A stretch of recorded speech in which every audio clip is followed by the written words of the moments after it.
बच्चों आज हम बात करने वाले हैं मनुष्य में समन्वय की, यानी कि कोऑर्डिनेशन इन ह्यूमन बीइंग में। इसके ऊपर हम जानकारी प्राप्त करेंगे। इससे पहले हमने वनस्पतियों में होने वाले समन्वय के लिए जानकारी इकट्ठा की है। तो मानव में यानी मनुष्य में समन्वय जो होता है ना बच्चों, वो दो प्रकार का नियंत्रण होता है। मनुष्य के शरीर में समन्वय मेंटेन करने के लिए, कोऑर्डिनेशन मेंटेन करने के लिए दो प्रकार के नियंत्रण कार्य करते हैं। एक है तंत्रिकीय नियंत्रण और दूसरा है रासायनिक नियंत्रण। ठीक है, अब आज जो हम अभी पढ़ने वाले हैं वो है तंत्रिकीय नियंत्रण के बारे में, यानी कि नर्वस कंट्रोल के बारे में। नर्वस कंट्रोल क्या होता है बच्चों? जैसे कि पर्यावरण से शरीर की ओर आने वाले जो परिवर्तन होते हैं, उस वजह से शरीर में आवेग का निर्माण होता है। जैसे कि एक तरह से आवेग का निर्माण होना, जैसे एक उदाहरण ले लेते हैं। मान लीजिए आपकी फिंगर, आपने खाना बनाया और आपकी उंगली जो है खाना बनाते समय आग को छू गई है। तो ऐसे में आप क्या करते हो?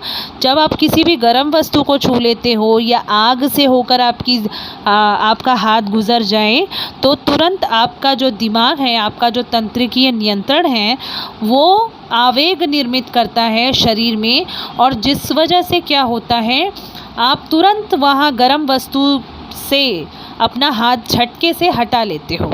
ऐसा क्यों करते हो? क्योंकि वो आवेग जो है वो एक सिग्नल की तरह कार्य करता है कि अब आपको अपना हाथ जो है उस गर्म वस्तु के पास से या आग के पास से हटा लेना है। ठीक है, तो ये जो आपने हाथ को हटाने का कार्य किया है, इसको कहा जाता है प्रतिसाद। कहने का मतलब है आवेग को उचित प्रतिसाद देने का जो कार्य है वो तंत्रिकीय नियंत्रण करता है। आई ना बात समझ में?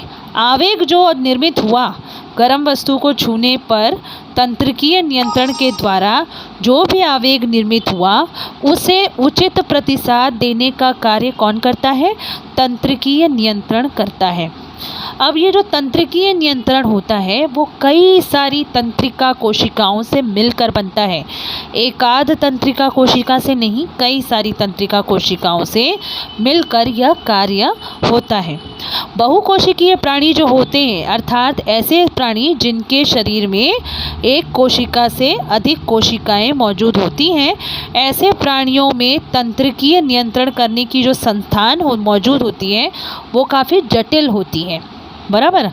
और एक कोशिकीय अमीबा में ऐसी तंत्रिकीय नियंत्रण जो है वो नहीं होता है।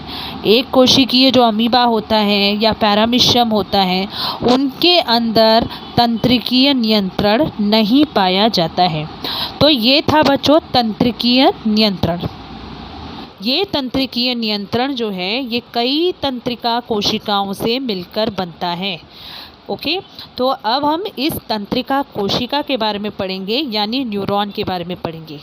तो तंत्रिका कोशिका जो होती है मानव शरीर की सबसे लंबी कोशिका होती है, और यह मानवीय तंत्रिका संस्थान की संरचनात्मक और कार्यात्मक इकाई है। इस शब्द का मतलब क्या है बच्चों? ये संरचना बनाने में भी इसका सहयोग है किसका? तंत्रिका कोशिकाओं का। तो ये संरचना भी बनाती है तंत्रिका संस्थान का, और कार्य भी करती है तंत्रिका संस्थान में। सभी कार्यों को संपन्न करने का काम कौन करती है? तंत्रिका कोशिकाएं। अब ये क्या काम करती हैं? तो शरीर में एक जगह से दूसरी जगह तक संदेश वहन करने का कार्य करती हैं ये कोशिकाएं। जैसे कि कोई बाहर से, पर्यावरण से जब कोई शरीर की तरफ परिवर्तन आता है, तो जो आवेग निर्मित करने का कार्य होता है वो, और उसे वहन करने का कार्य भी यही कोशिकाएं करती हैं। अब हम एक और वर्ड के बारे में पढ़ने वाले हैं जिसका नाम है तंत्रिका श्लेष्म। देखिए यहाँ पर मेंशन है तंत्रिका श्लेष्म। तो ये तंत्रिका श्लेष्म क्या होता है? तंत्रिका कोशिकाओं को आधार देने का कार्य करता है।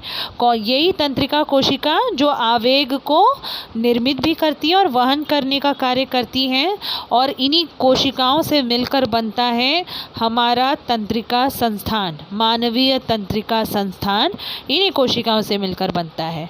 और तंत्रिका श्लेष्म का क्या कार्य है?